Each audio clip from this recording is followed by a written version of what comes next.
Hi everybody, my name is Tony Polito and welcome to Food for Thought. Over the next hour and 20 minutes, you're going to witness a trip of a lifetime that I've taken and about 6 weeks of footage condensed to an hour and 20 minutes. So most of the trip is focused on Japan and Vietnam with a little hint of Singapore. So I want you to sit back, relax, and enjoy some of the most incredible footage that I took of food, people, and more important, the culture of Vietnam and Japan. So I'll see you when you get back. Enjoy the show. So after 18 hours in the air, I finally land in Tokyo, and not even 2 minutes to spare, my dear friend signs me up to a community workshop for Goldman Sachs. And she was the keynote speaker. And we just did some volunteering for some children, underprivileged children, within the scope of Tokyo. And what we did for the day was really just work with the employees of Goldman Sachs. I learned a little Japanese during this time. And then we toured the area. And this is Roppongi. And this is the meeting place of all meeting places in all of Tokyo, which is the island of Honshu. And I just really wanted you to get a look of how clean and how preserved it is. And it's a very upscale area. So you wouldn't want to do a lot of shopping here, because outside of Tokyo is where you can get better deals, actually.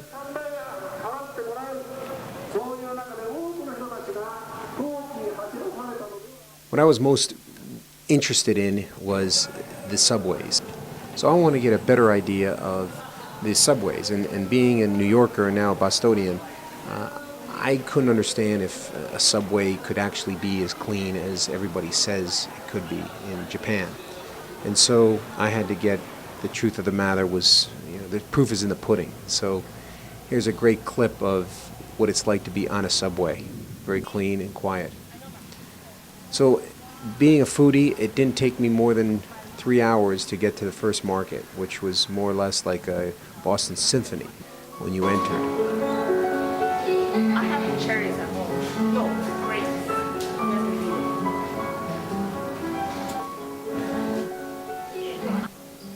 And of course, how can I get away from chocolate no matter where I am in the world traveling? I always want to taste different types of chocolate. And indeed, that's exactly what I did. Oh, no, it's delicious. Let's try this one. Arigatou gozaimasu. Which means thank you very much. What is that? More of a coconut. Look at that. Coconut first layer, and a chocolate lower layer. Let's see what's in this one.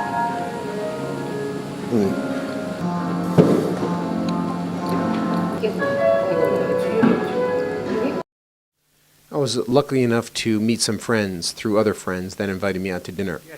And so we indulged in some beautiful Korean and Japanese food at this particular restaurant. Just tongue. Cow tongue, yes. And indeed, I tried some cow tongue. Oh, that's amazing. Hi, you're so late. But it's good. As the evening progressed, more people came. We would actually cook our own food. Now, this is very popular in Southeast Asia, Japan, Thailand, Laos, and you would generally just pretty much cook your own food, whether it be vegetables, steamed broccoli, or cooking cow's tongue. They're only like the soup and rice thing. So nice, right? Very. I'm thinking of the soup. Yeah. I have rice, so I take rice, but I think of the soup. My main objective was really to convince one or two chefs in Japan and to work side by side them. And in this example, this one particular chef just showed me certain ways of storing, cutting, and preserving sushi. The knife that you see right next to him is about a $4,000 knife. His lovely wife would be translating, and indeed she was translating top secret information. That's what she was giggling. We had a great time, and I tasted all of his sushi on the menu. from sea bass to eel to salmon, tuna, hamachi.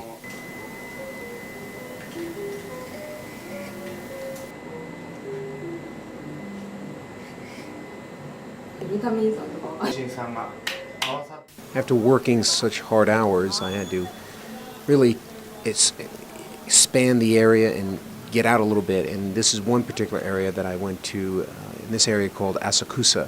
And this is where a lot of temples and shrines and pagodas you would find.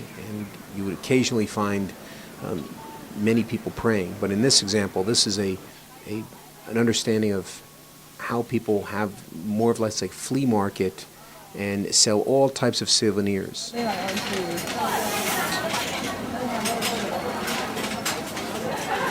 This was one of the most interesting things that I've seen there, and this is what I focused a little bit more energy on. But this is a dessert that's called yinyo yaki, and I wanted to make sure I was saying that correctly, so I asked the native this as well. But these are small little pastry shells made of egg batter with a soy filling. And it was absolutely delicious. I enjoyed every bite of it. I'll show you in a minute. There are two ways of making yinyo yaki. One is by a mechanical hand, and then of course another way is what this gentleman is doing with an iron shell.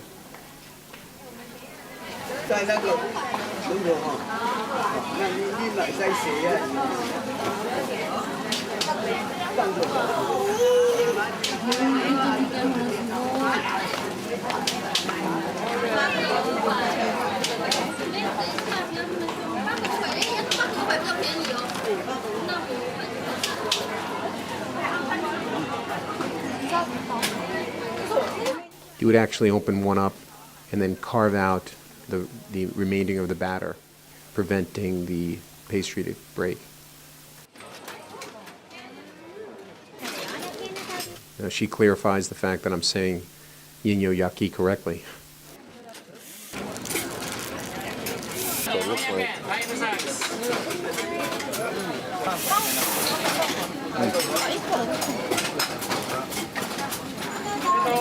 little chocolate filling and like a muffin roll. Excellent. This was really interesting to me, not only to appreciate the architecture of Japanese structure, but how people would buy the incense to light and then wave this smoke in front of them to either injured areas of their body and good health. So this would be one representation of doing so. And this would be a ritual to cleanse the mouth. So you would either drink the water, spit it out, or splash it on your body. Of course, pay respect to Buddha or any temple or place of worship that wherever you are at. And this is one way of gaining someone's fate or actually reaching out for good luck. And you would use this hexagon cylinder to shake and pull out an iron stick which indicate a saying, and that saying would give you the option of choosing a draw. And once you take out that piece of paper from the draw, you would then, if it was good luck, you would keep it. If it was bad luck, you would generally tie it to a tree. And centuries ago, that's what you would do. In this case, you would tie it to this metal rod or rack that you just saw a moment ago.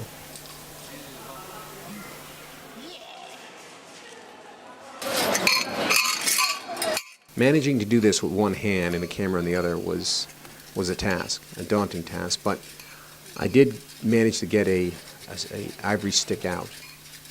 And that stick, as I mentioned, indicated a specific draw that you had to find, which was yet another task. And within that draw, it would give me my fortune. And whether it would be bad or good, it was a process that you had to go through once you visiting this temple.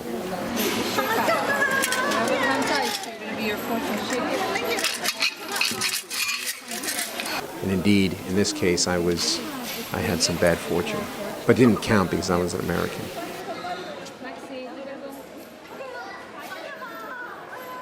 Now this is pretty interesting. This is the tallest structure in Tokyo, and it supports all of Tokyo with digital information, and they're trying to go from analog to digital. This is one movement that they're doing, showing you the size of this tower.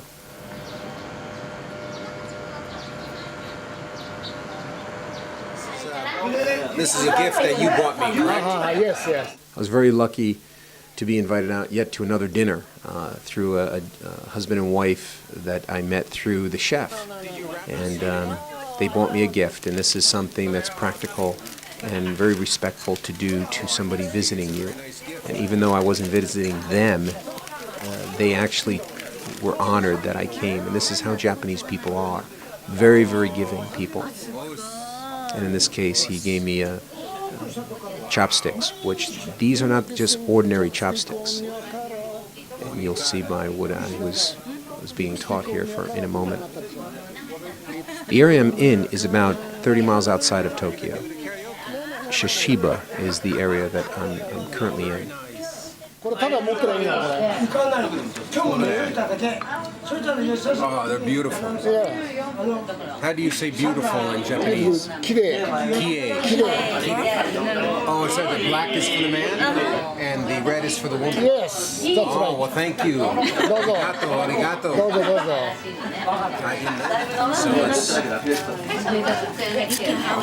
So I know what these are. Oh, boy.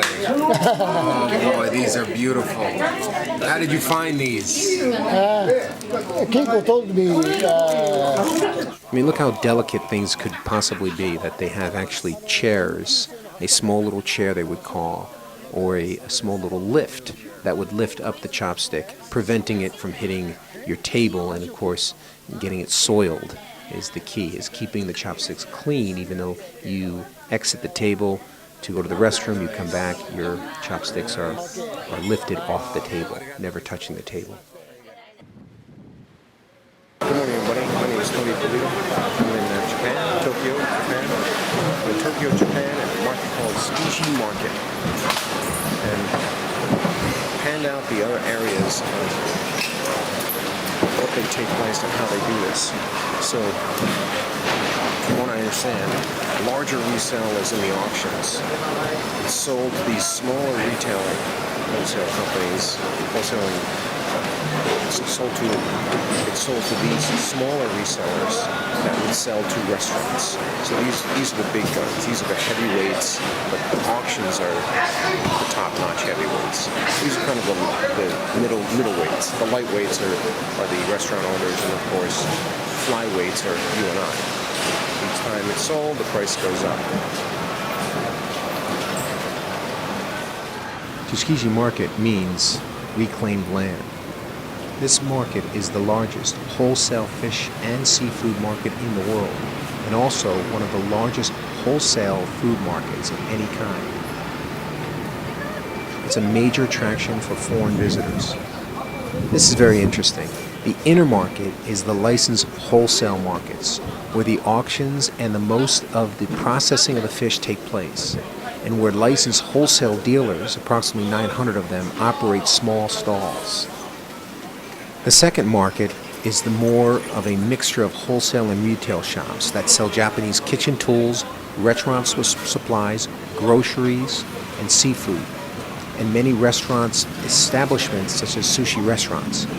Most of the shops in the outer market close by the early afternoon, and in the inner market even earlier. The market handles more than 400 types of seafood, from tiny sardines, fatty tuna, sea bass, octopus, squid, mackerel, salmon roe, sea urchin, mantis shrimp, to seaweed, to the most expensive caviar. Overall, more than 700,000 metric tons of seafood are handled every year at 3 seafood markets in Tokyo, with a total value exceeding 6 billion yen, approximately $5.5 billion US. Tsukiji Market alone handles over 2,000 metric tons of seafood per day.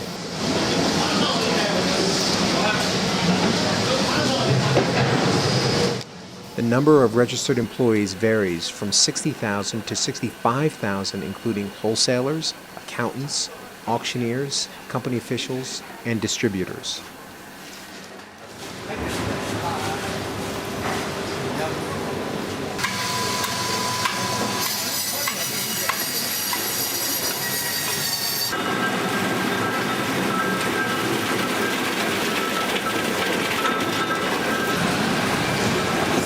When the bell rings, the auctions begin. The fish are sold starting at $5,000 to $30,000 US dollars. The auction houses start around 5:20 a.m. Bidding can only be done by licensed participants. This fish here is approximately $20,000. This is one example of one of the auctions that take place.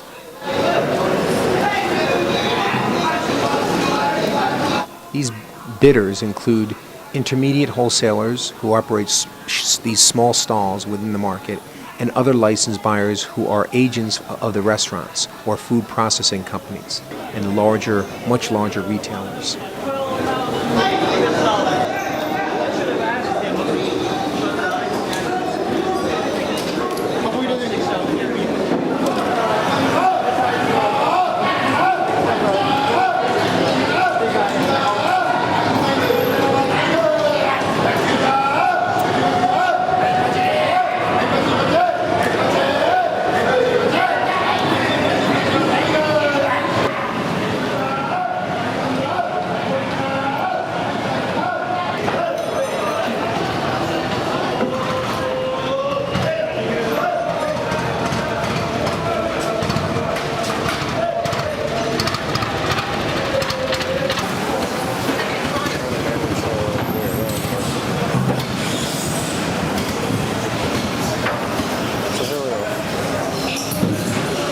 This is where most of the auction takes place. So they're auctioning thousands and thousands of dollars worth of fish.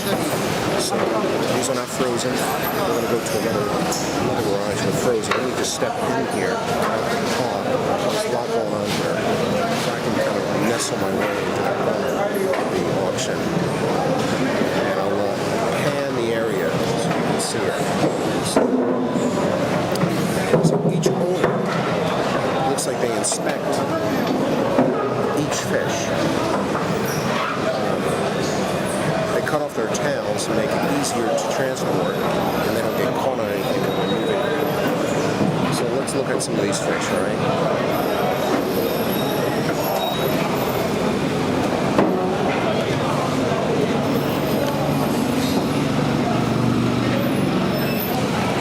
These are all tuna. The auction seems to slow down a little bit. This guy's here inspecting.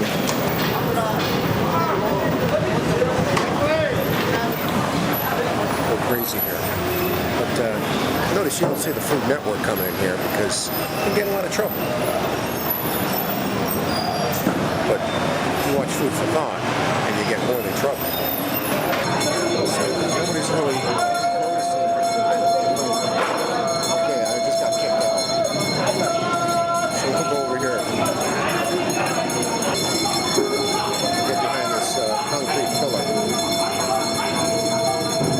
It looks like they're fighting over here.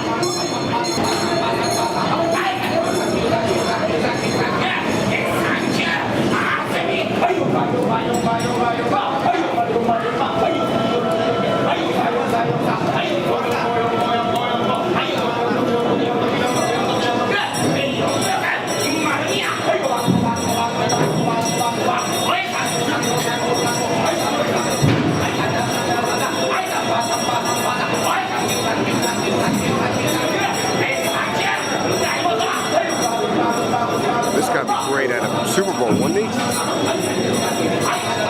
Imagine putting him in a New York City deli. That'd be awesome.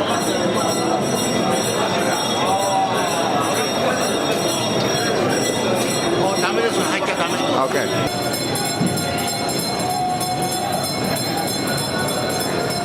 That one right there, let's just say. They got some racket here. Look professional. Alright, I gotta go. The auction is pretty much over. I'm gonna try to manage to get out of here. So, like I was saying, we're deep in Tsukiji Market, and there's more like 7 huge warehouses. So you have to walk through the warehouse to get back here to see this whole event happening all over the rise. Generally, wouldn't want to come here with stilettos on. Okay, so there's a sign right there. It says do not enter. So I can't read that well anyway, so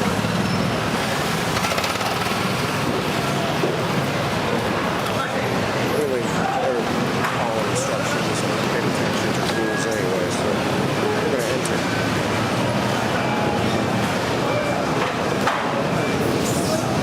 I'm now in this sacred ground, and we're gonna manage to walk through. There's another one going on the other side. Welcome back.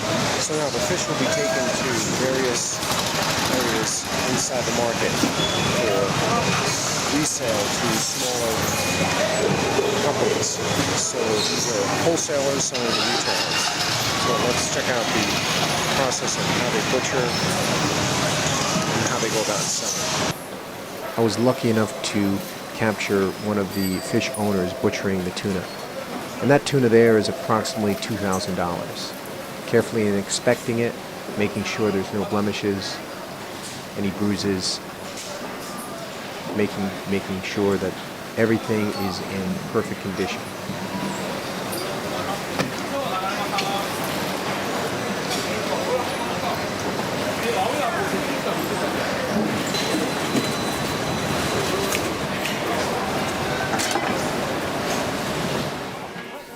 The knives that he's using are Japanese knives. Now, obviously, these are very, very sharp knives, and it takes 2 men often to butcher the tuna.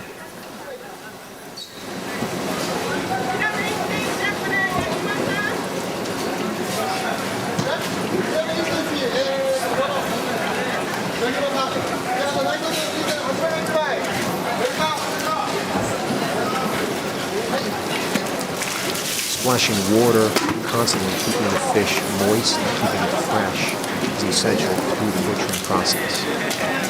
So you would start from the top, and then you would cut on the bottom to have a straight line to give you a clear indicator, like an invisible line, to mark where you're actually butchering and slicing the tuna.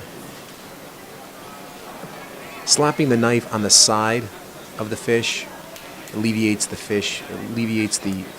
blade of any type of fat or other types of residue from the fish, giving more of a clean finish and a clean cut. Most of the recording I'm doing here is prohibited. I simply asked the owners if I could simply take video. And how I did that was my own unique secret way. And prior to the trip, I wrote down very short sentences. May I record this? Can I record it? Do I have your permission to record? And of course, thank you. Sorry to interrupt your day. And if you show Japanese people that you are willing to go to that extent, they oftentimes will allow you to do something that is prohibited.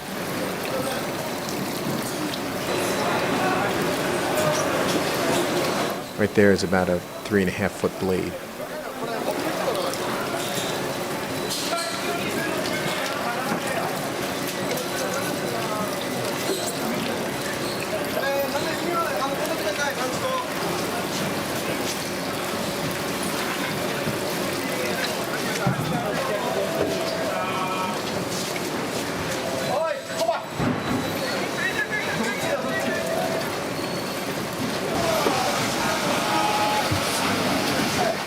Flash frozen tuna is often cut by saw bands, and this tuna is so cold, 60 degrees below zero, you would actually burn your hand in about 3 or 4 seconds. So it's imperative that you wear safety gloves. Slicing the fish up in certain quadrants allows the fish to be easily transported.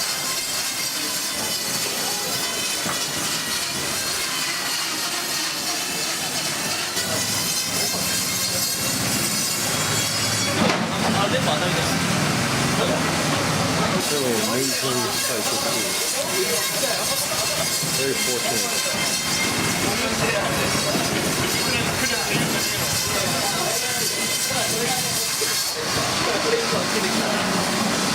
So here you got the largest fish market in the world. Right across the street. It's corporate Japan.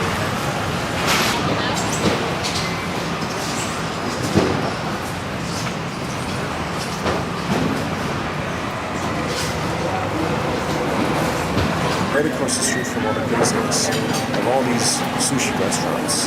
So people like you and me can come here, watch them butcher, watch them sell the fish at the auctions, and then enjoy some sushi right after that. So here it is, still 6:45 in the morning. Check it out.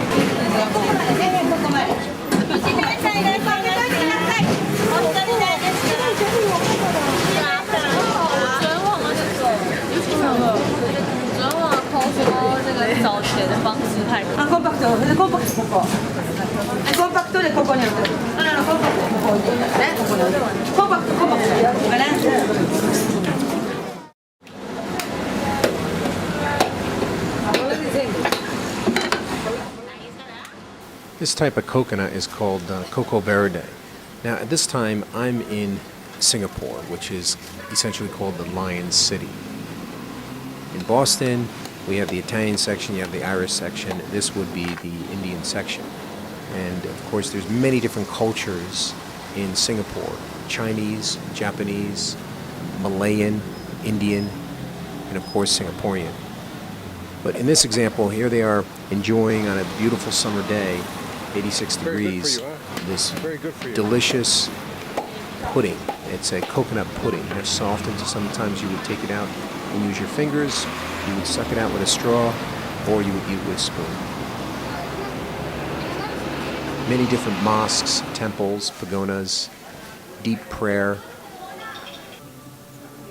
This was one of the largest temples that I've seen in all of Southeast Asia. And just look at the shrubs and look at the landscaping around this beautiful building.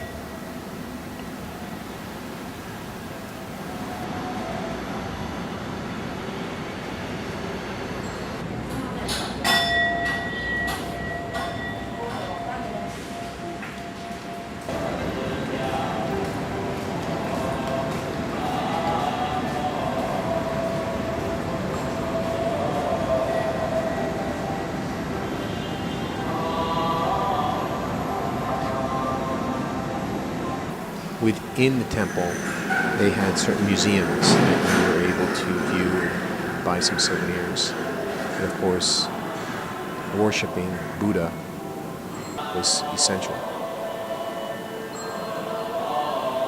I was able to take a catwalk around the temple and really have a different perspective on the entire building. Absolutely gorgeous, really.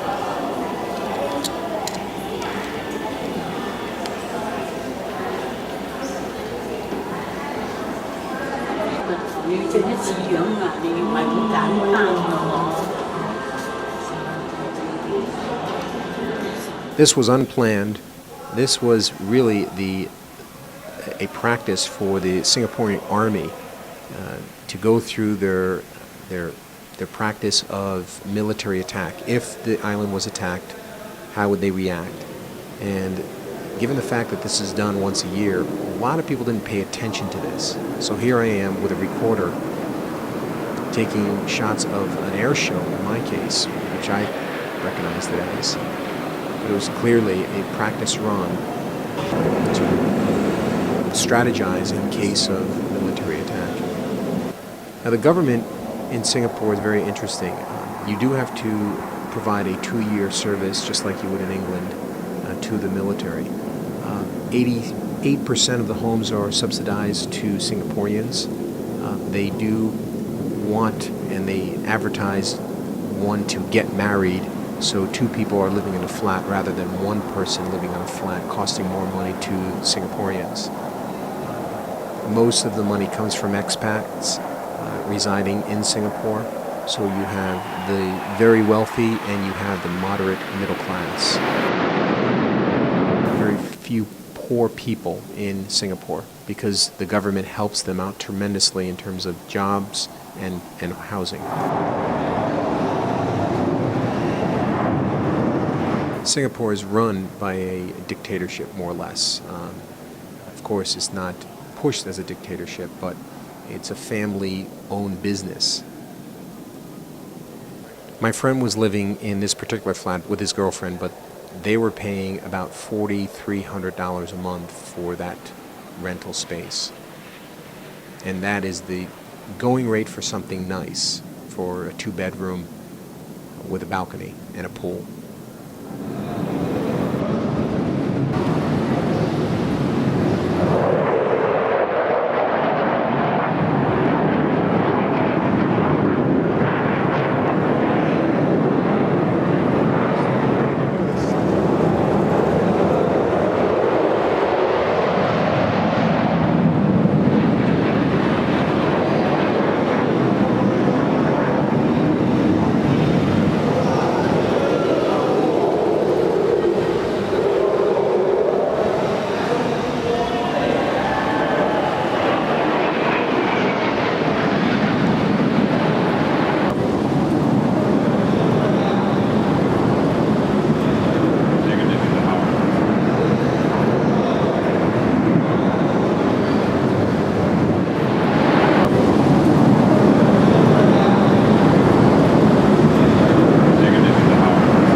It's a terrible looking heart.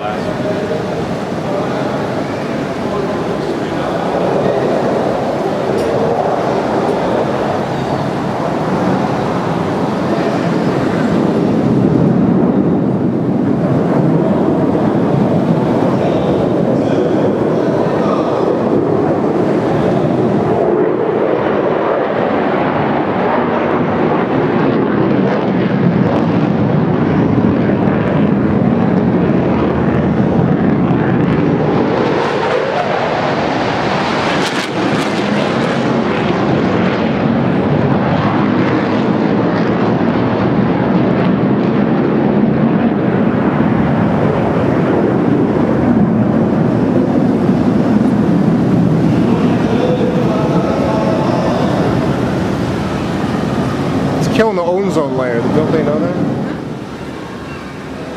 So nobody's defending Singapore right now. No, but those aren't the actual.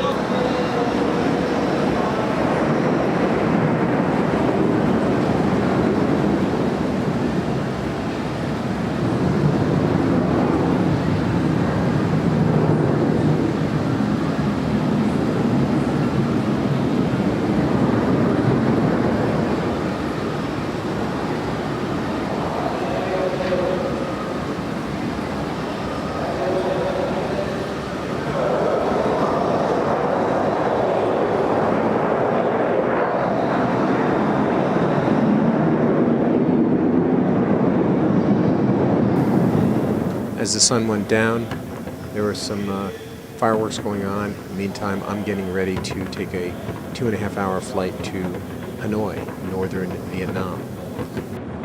This was my departure, which was really an unplanned event as well. Sitting on the balcony of my buddy's flat.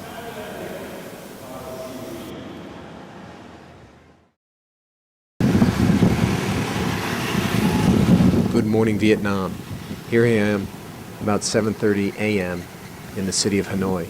Right here is a resting place of Hanoi, or Ken Lake. The hustle and bustle is quite an experience, but it's actually very relaxing to see how people can just sit, a cup of coffee, relax by this beautiful lake, which is the center of Hanoi. What I wanted to do is find out what Vietnam stood for, what it meant. So I asked as many people as I could, and nobody knew what the word Vietnam stood for.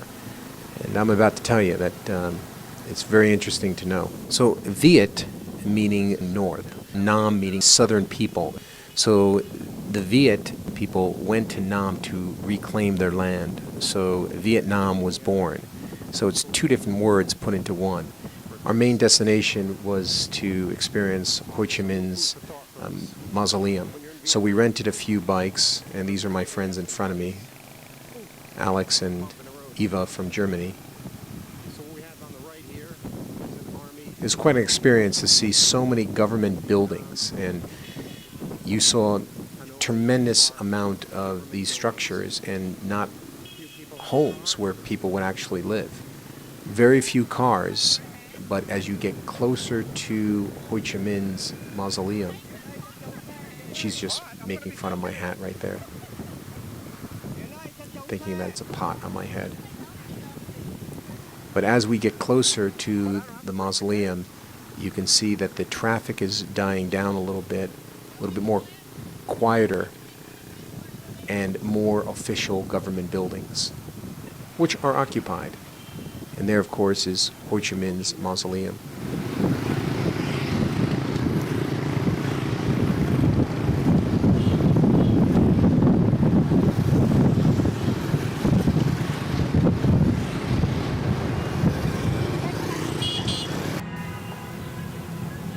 You were able to view the body of Ho Chi Minh in an encasing glass, and he was preserved underneath that glass.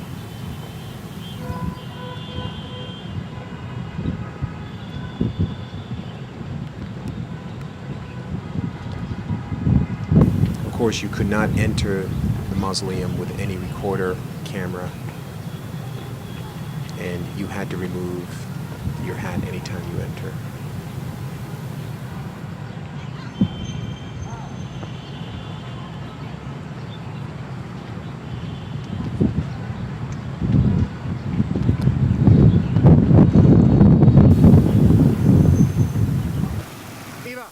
Back on our bikes again, it was always nice to give a friendly wave or a smile to some of the Vietnamese people.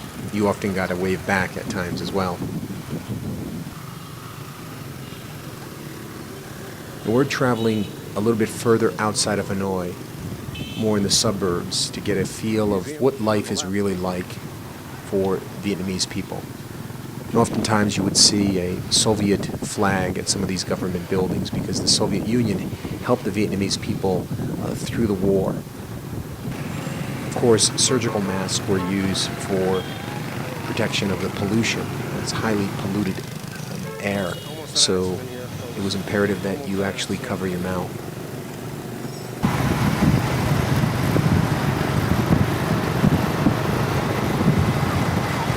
So here we are, downtown Vietnam. You usually take cycles to wherever you're going, faster, much easier to maneuver in and out of the area. Asking price is approximately 20,000 dong. It's approximately under $1. And we're going on maybe a 15-minute ride. It's getting a little busy here, so I'm going to record this.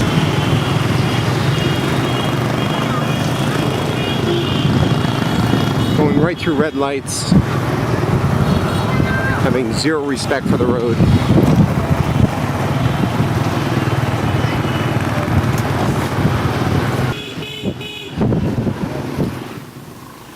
Keep in mind, these are places where people would eat, sleep, play, and work.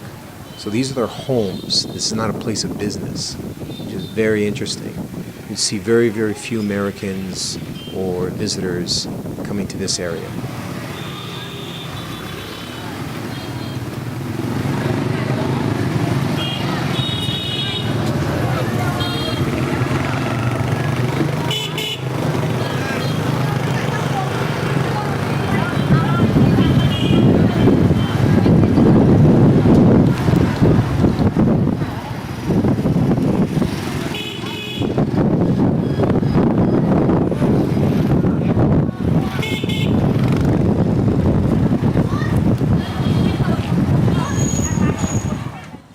At this point, we decided to use our feet and walk around a little bit.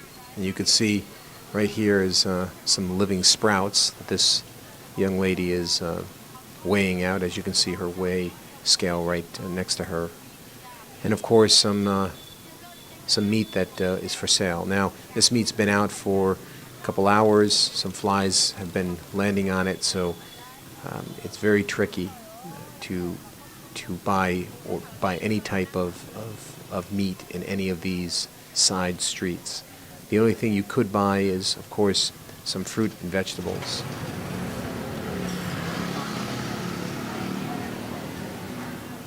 The population nowadays in Hanoi is becoming even more pressing issue for urban, industrial, and even rural areas. Often you'll find Vietnamese cyclists with surgical masks, I explained earlier. For me to walk through this area, a place of where they live, I wanted to ask for permission, so they allowed me to just, freely walk through here. Now, I kept my camera close to my hip, not to my eye, so it didn't look like I was recording, so I positioned it in a very subtle way.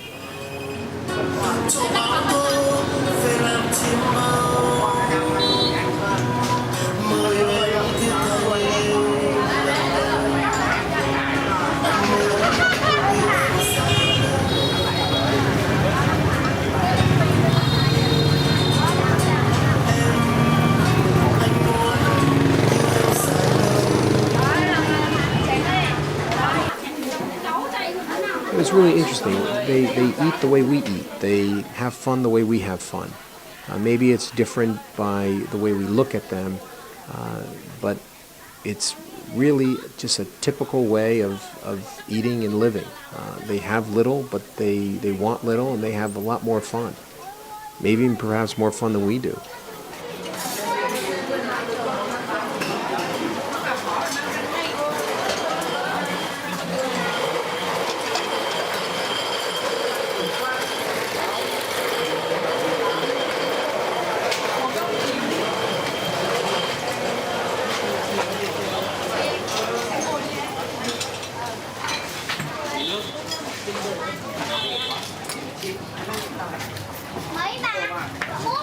Chính xác lắm.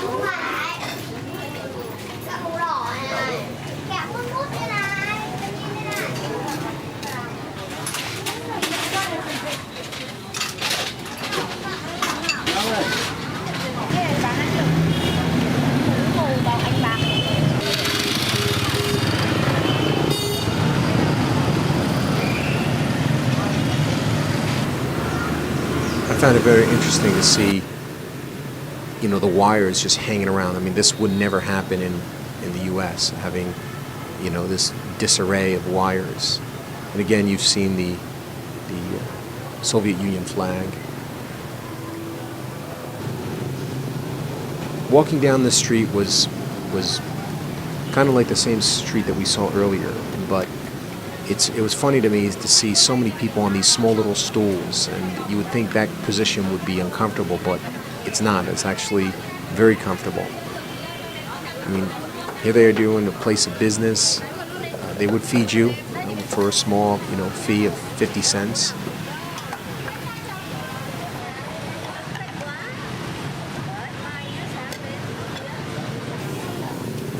They would fix your bike.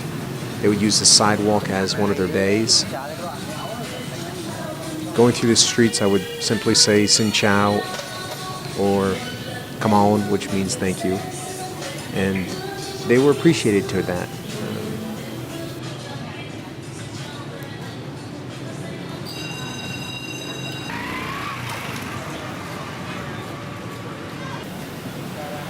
This little boy just running through the streets, day off of school. This is a Sunday afternoon, so this was my last day in northern Vietnam. And I finally fell upon a bakery, which to me it was a delicious pastries. I mean, they made them just like anybody else would. I mean, they were creamy, delicious, feathery. And oftentimes I would always ask to film, and in this example I did not ask to film, and I was asked to leave. But here they are. Later I found out what they're actually doing, and what they're doing is going through garbage and then reselling it to the poor of the poor people in Vietnam.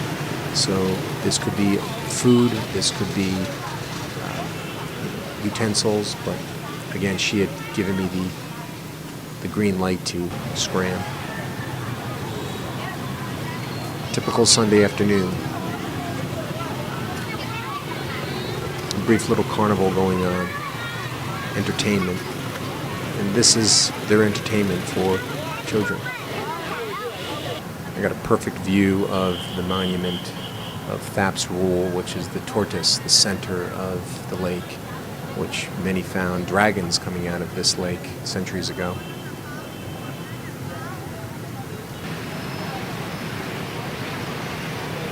I took a walk around the lake, and it's about 1.5 miles. And you would just go through this lake and bump into meeting places where young teenagers would meet and then take their party elsewhere, just like you would do in any really piazza or any square in Europe or in America. You can actually walk through the bustle of all the cyclists, and they won't hit you, but they would honk at you, but that's about it.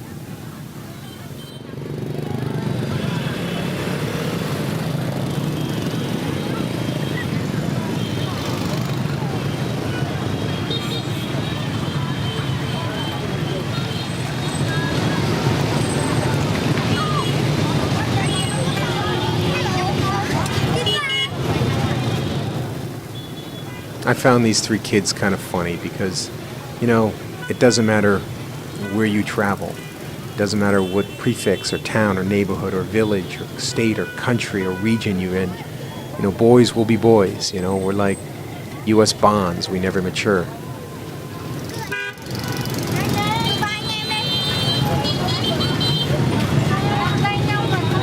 Wait.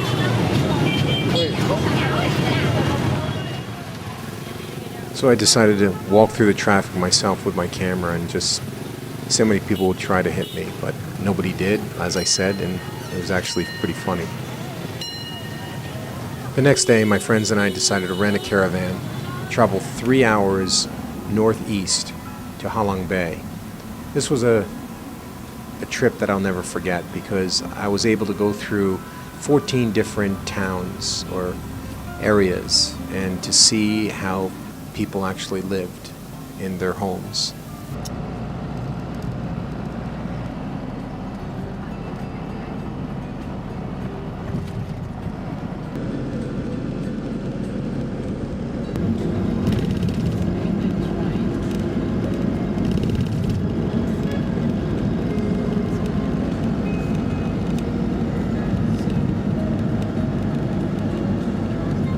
And oftentimes you would find livestock, such as dogs, was a delicacy in Vietnam, and you would find dogs in these cyclists, little bags in the back, or these carriages that they would hold an animal, livestock, as you see here.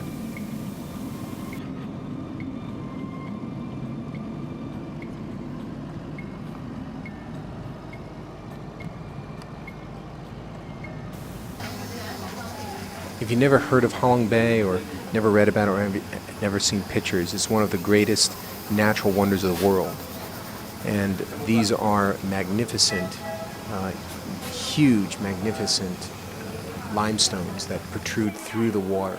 At one time, 400 million years ago, they would be submerged in the water. So you can imagine that how far and just it's mind-boggling to see something of this nature. Halong Bay is northeast Vietnam. It borders on the south and the southwest of the Gulf of Tonkin, and it's on the north by China. It's the most incredible island I've ever seen since viewing Sicily. Really, it took us about 3 hours to get there and approximately 20 miles an hour. If we were driving on the Mass Pike, it would have taken us 50 minutes. The gorgeous limestones were breathtaking, but inside the limestones, to see the islets and how they formed over thousands and millions of years was just mind-boggling. And if you look closely, you can see these islets, which were better known as liquid limestone, which would be called stalactites. which would actually be more of a slow dripping liquid limestone.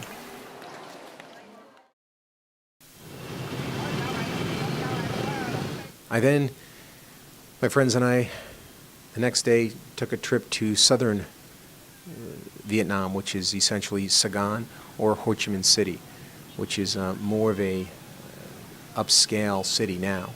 And I was able to record the Notre Dame, a beautiful Catholic church, very similar to churches in Italy and in New York, for that matter.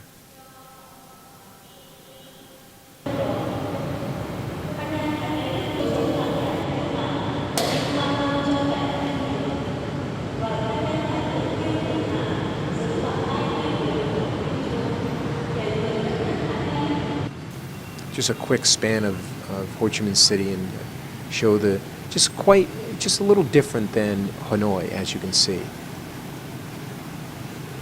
The whole appearance is different.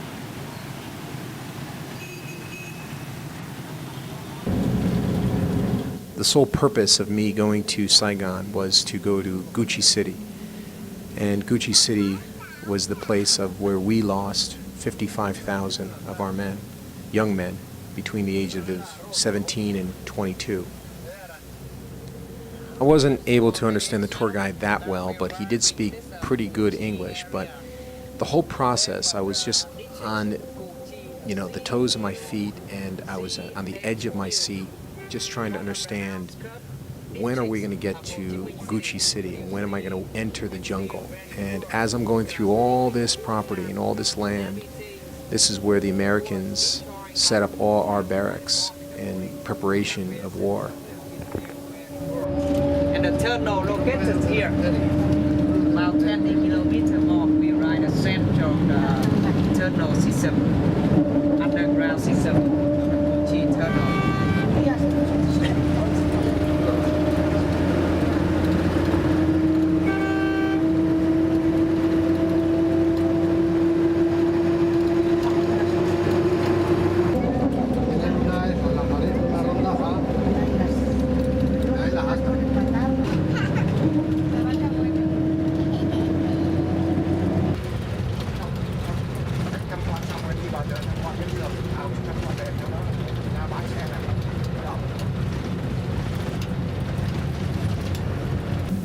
And at last we entered Gucci City.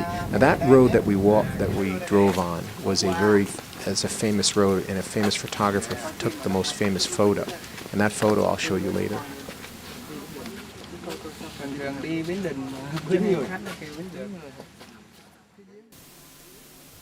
This was the most impressive, I think, portion of my trip, as actually seeing the jungle itself and walking through this jungle. It was quiet and it was surreal. I couldn't believe at one point in time, perhaps 30 years ago, 35 years ago, there was warfare and guerrilla warfare, and the lives that were being lost through this process at this particular place was just mind-boggling to me.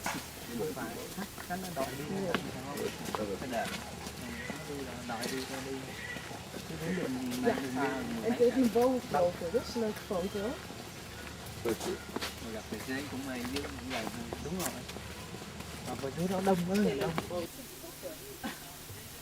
The battlegrounds had many types of statues or indications and showing you what it looked like then, and of course they set up outside museums to view. And to the left, which I'll show you in a moment, is a lot of U.S. bombs that we used, actual bombs that they had captured, and they put on display for viewing.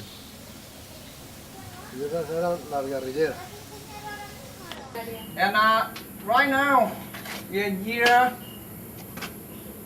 at the Benduk Temple area, or the Fuji Tunnel area here. So from this morning,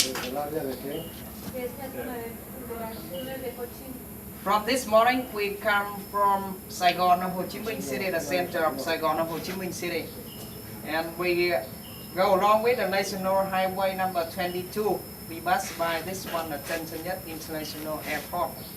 So when we right here, we take some local roads, and right now we are here at the Buddha temple of the Tsukiji tunnel. And from center of Ho Chi Minh City to here about more than 70 kilometers. And if we go ahead this way, along with the National Highway number 22, we ride the Cambodia border around here at the Tây Ninh province. So tỉnh it means province, and the Tây Ninh, the name of the province, proper name. And from here we back to Saigon about more than 70 kilometers. We ride the center of Saigon, Ho Chi Minh City. So the reason this area play very important position during a wartime. From here, both sides easy to get an army support from Cambodia border, through Cambodia border. And from here, the Viet Cong, they also easily to attack the American army capital with the Saigon government in the south of Vietnam, or Saigon government resident palace. And on the map here, you see there are some different color represent for different area. The first area we call the pink area, we call the Liberation Army area, or the PC or the Viet Cong, Communist Party soldier from the north to the south of Vietnam, and they gather here for fighting again American army. And the next one, the opposite one, the dark blue area, this area. This is the American army base.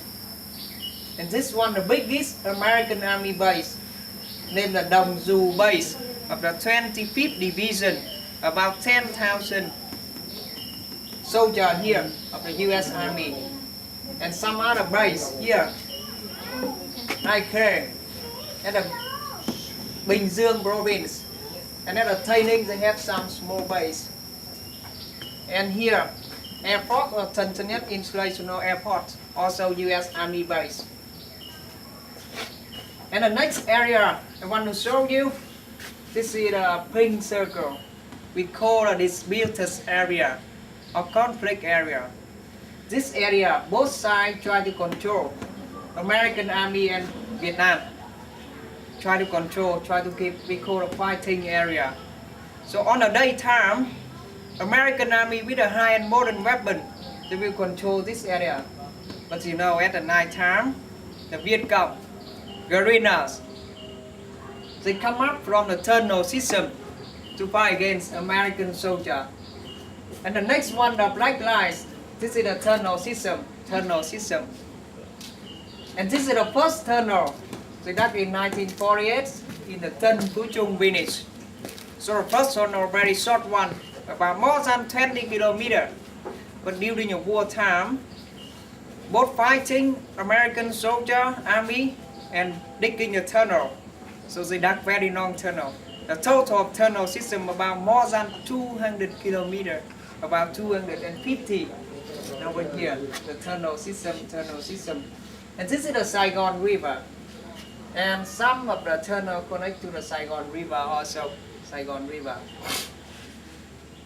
And how they dig the tunnel? They don't have the machine, they don't have the engine. They just dig the tunnel by hand. This is a stover. This is a bamboo bucket. Dig the tunnel by hand. Only do by hand, then by hand. But more than 200 kilometers. And to avoid the American soldier know the BC dig the tunnel. They will bring the all of the stone, the soil. They throw to the American bomb crater, or sometimes to the Saigon River. Over here, you see one of the bomb crater. Yes, one of the small one. So that's some information about Tsukiji area. And this is the American bomb shell or bomb fragment. The people also they take it, they make the tool to dig the tunnel. Yes, and also they recycling the weapon, also the anti-tank dynamite or the stick to make the metal trap. And now over here you see the models of the tunnel system. So the tunnel system included 3 levels, 3 layers, 1, 2, 3. And the first level here about 3 meter deep. Second one about 6 meter deep. And the last one 8 to 10 meter. The first one included some bunker, some room for living, for some dining activity. This one, the meeting room, for studying, for meeting. This one, the second one, dining room, for eating. And in the dining room, they ran the kitchen inside. But the kitchen, when they cooking, they keep the smoke. They don't let the smoke coming up highly. Keep the smoke coming up highly. On the Sky American helicopter, the daughter bomb to kill them. They have to design very special kitchen. They hide and let the smoke come up little by little. Because during the wartime, they take the slogan. They go without footprint. They cook without smoke. And the next one here, next room, we call the hospital or the health bunker. We take care of some of the wounded soldiers for fighting, of course. Some people got wounded. They have to bring here for primary operation, for taking care. And this one, the weapon and food store. They keep the weapon and food here for the soldier. And the last one, the fighting bunker. Next fighting bunker, they ran 3 to 5 soldiers. Stay here for fighting, protecting the tunnel. And second level, about 6 meters deep. And this one, the triangle structural tunnel for anti against bomb and bullet. And it's also sometimes for ladies and for children. Wedding party, wedding ceremony, honeymoon room here. After honeymoon room, children were born here. And the last level from 8 to 10 meter. 10 meter, 8 meter. So during the tunnel system, sometimes they make some very narrow area, small section, like this. You know what for? To prevent American soldier from entering, getting inside. Why? Because American soldier during the wartime, they get a lot of food, get a lot of water, so they become fat very fast, very big one. They cannot move through the narrow section, just suitable for the Vietnamese side. Because in this area during the wartime, they cannot grow rice. They just grow tapioca tree. You know the tapioca, manioca? Yes, they take the root of the tapioca tree. They trim or they boil to eat.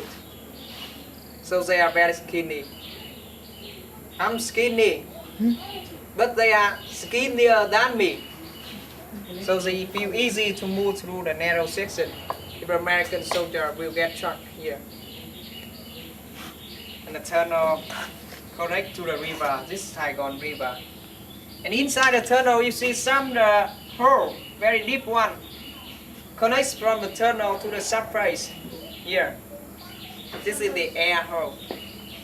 Air circulation because the tunnel deep about 10 meters. No air for circulation for breathing, someone will die. And under the tunnel system, sometimes they design the bamboo trap under the tunnel to protect the tunnel. But the trap here, they have the door. When they moving inside, they close the door. It's not dangerous. Some people think, why they put a trap? They trap themselves? No. When they move, close the door. But when they stay, they know American come in some area, they will open the door. An American soldier go inside with the door here. And inside so many very, very sharpened bamboo spike, bamboo stick in a hole. And another hole, repeat hole here. This is a water well, about 15 meter deep. To take the fresh water for the cooking, for drinking, for all the daily activity.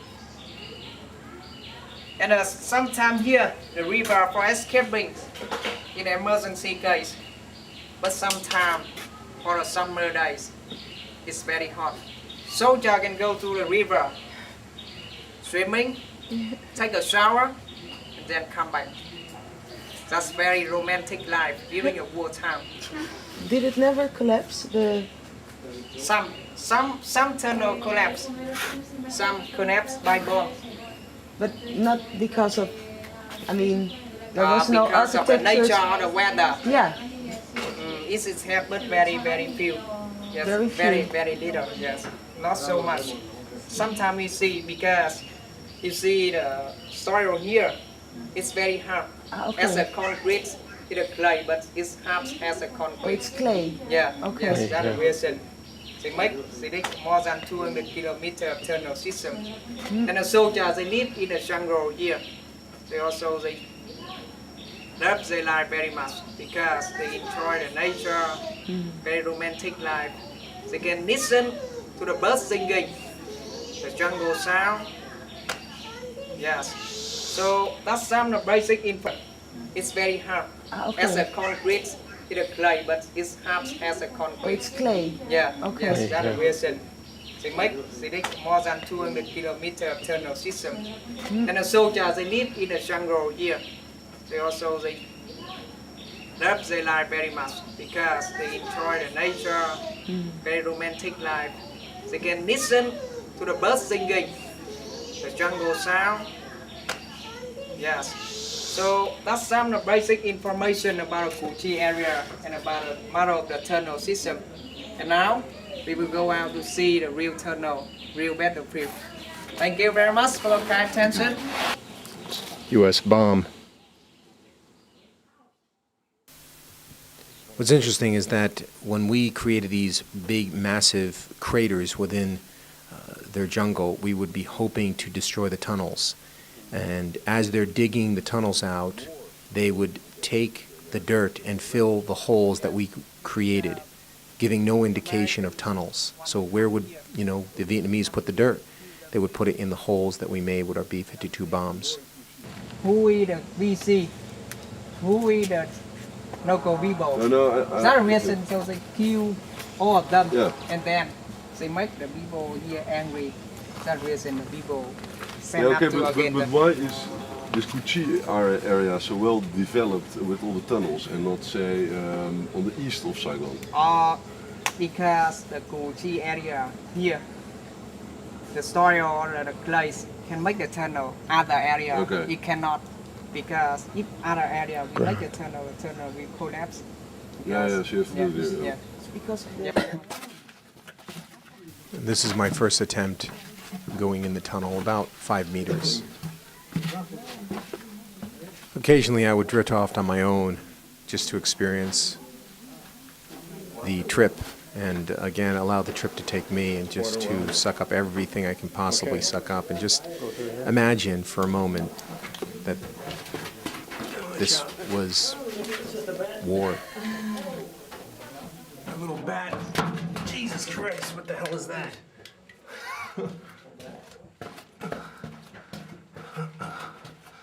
Well, we're in the tunnel. A few bats. Okay. Down. Where is everybody? Right over here. It's kind of. Wow. Yeah, hello. Right up here.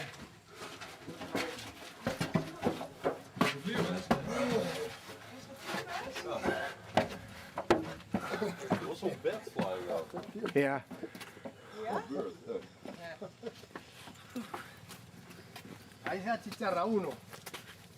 So we have to bend down. We The tunnel system. Bien de la Esta es la entrada principal. Esta es la entrada principal. Pues anda Por ahí aquí. entran todos los niveles de los túneles, pero como los vietnamitas son muy, dice que eran en aquel entonces. The tunnels, the entrance is there. They have the map. Yes. Or they make some point. For example, of the three nips, but they have some special nips. They put somewhere like this, so they will recognize the inform for one another now. Es lo que hacían, mira. Dar Claro, para la que vuelta a las no... hojas So también para before the formar getting los inside, they trocillos que have vayan our entrando. three nips here. Get in and cover by themselves. Don't need someone. And now she will disappear. A ver You cómo couldn't se- see him. cómo se apañaba el hombre. Camera ready. Grábalo, papá. Sí, está grabando. One, ahí. two, Sombrero, le quito el sombrero al hombre. action. Bye bye. See you in Saigon. Fíjate. Se va así. You couldn't see anything. ¿Ves? ¿Lo has visto? Now that you saw a fairly small Vietnamese soldier, approximately 110, 120 pounds, size 1, fit in the hole, here I am, 185, 5'10 and a half, an American, that I want to attempt to fit in the hole myself. And the first photo is the original photo in action, live war action of a Vietnamese. And you could see the size of his shoulders with more real estate with a gun pointing out of the hole and ready for battle, and how comfortable the hole is for him. Whereas the next two photos, you'll see me barely fitting in the hole, in fact, almost being stuck. And then, of course, the third photo, you'll see the biceps that are being pinched on both sides. And this was a painful 2.5 minutes. Can you imagine 2.5 minutes to get inside a hole with these Viet Cong Vietnamese soldiers would pop in the hole with room to spare? Pretty incredible. And mind you, no other person on the tour decided or attempted to engage in going through this hole. Watch out, the first step. Okay, we're in the hospital.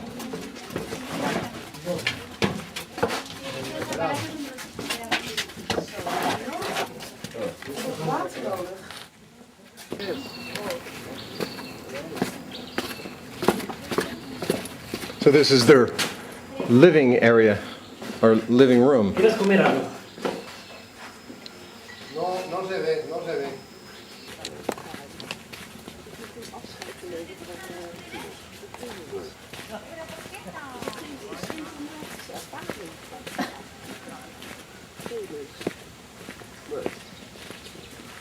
There's a wall. Yes. Well, of this area.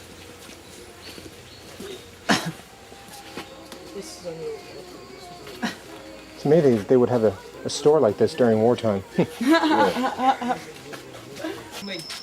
Because when the President Ho Chi Minh still alive, he usually wear this.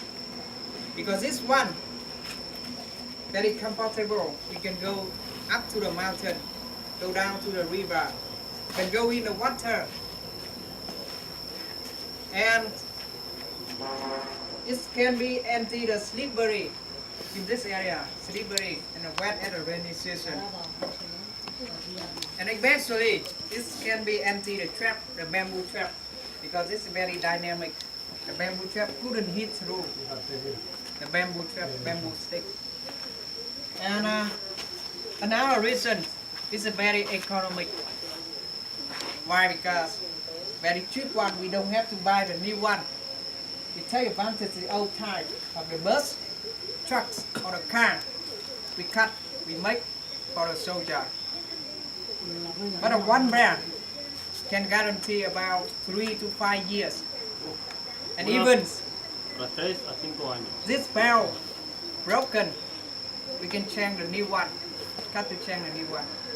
The reason for the poor country, now Vietnam country, during the war time, make it for a soldier. So President Ho Chi Minh was a symbol president and wear this one. And now one of the real one in the President Ho Chi Minh Museum. very expensive now. If the real one of him. Yes. If you're wondering how they made the sandals, well, that's how they made it. They used a lot of U.S. military tires to break down the sandals. And the women would actually, the women and children would make the straps, would make the sandals. So the Viet Cong actually won this war very, very cheaply. They didn't spend a lot of money winning this war. We come here, we say this is our military workshop. For the local people here, they make some kind of weapons. For the BC, they turn their home, their house into the military workshop. They make a weapon at their home. You come to see how they make. You set one side. Other side you hit another part of the body. You step here.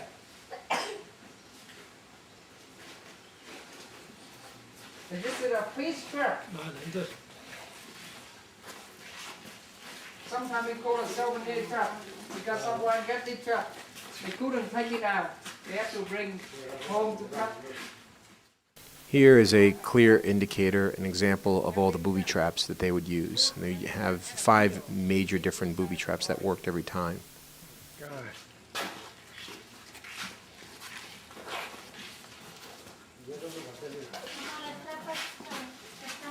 And this one we call a rolling trap. Because a trap can roll.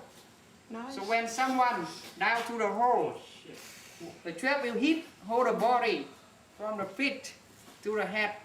So the body, like the banana. This one, 4 metal stick. They rounds out. And then they put something and then you step. 4 stick you hit the leg or the body. Sticking trap. Diferentes tipos de trampas que hacían para coger a los americanos.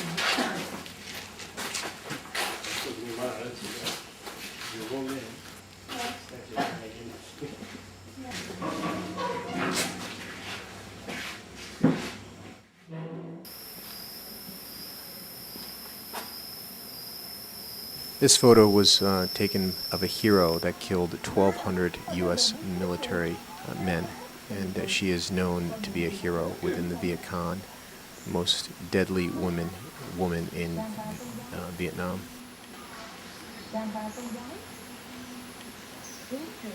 So we were coming upon this pagoda and temple, worshipping the 40,000 Viet Cong men that we killed. This was quite different. This is their Vietnam Wall, if you will, where we lost 55,000 men, they lost 40,000 Viet Cong men, in conjunction with 3.1 million civilians, women and children. These photos are examples of some of the things that we did with purple gas that did bodily injury and scar tissue.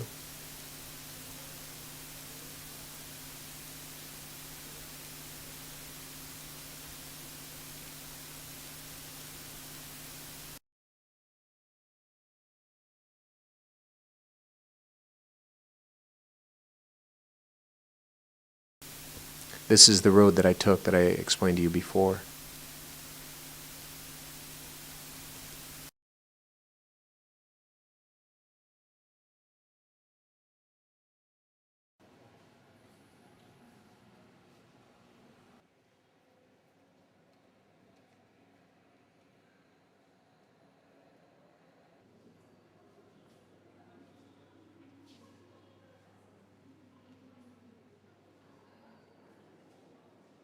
During the Vietnam War, we had to use dogs to find some of the tunnels. So they would oftentimes cook garlic and tomatoes to sidetrack the scent of the dog, which worked temporarily.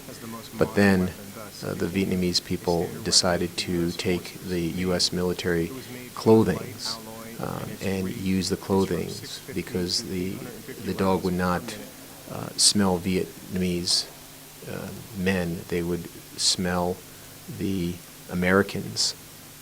So some of these photos are are taken. As you can see, we're throwing out one of the Vietnamese men from the helicopter. Gruesome photos of what we did. And clearly our men losing all sensible things to do.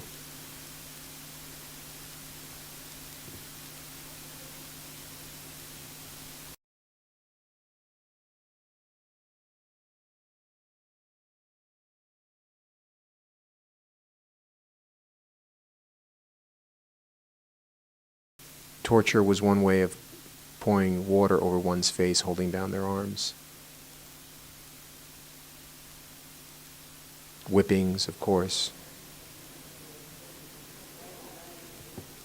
This was a haul of what they thought it would be interesting to see what the children thought about the war. So many of the children from Saigon, now Ho Chi Minh City, gave their thoughts through colors.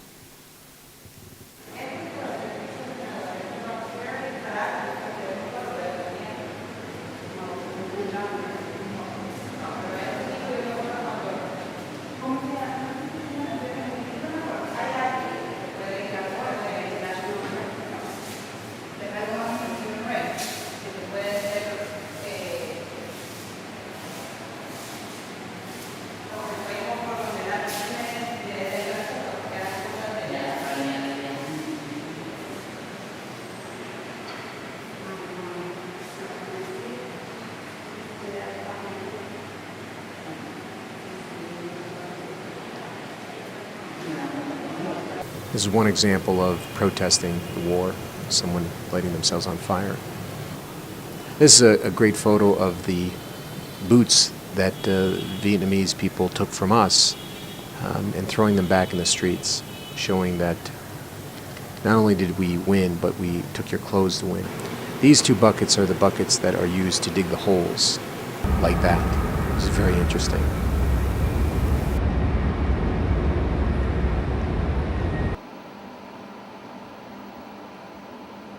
What a trip, huh?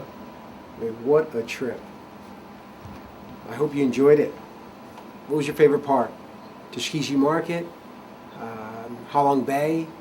Was it going inside the bunkers? Some of those holes, my nieces couldn't fit in there.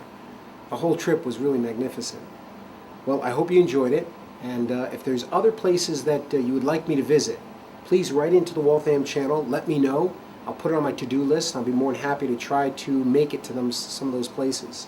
Other than that, you can tune into my Food for Thought and food cooking show on Tuesdays at 7:30 and Wednesdays at 2:30. Other than that, stick around. You'll see some new shows coming up. And again, thanks for watching, and I'd love to hear from you guys. Be well.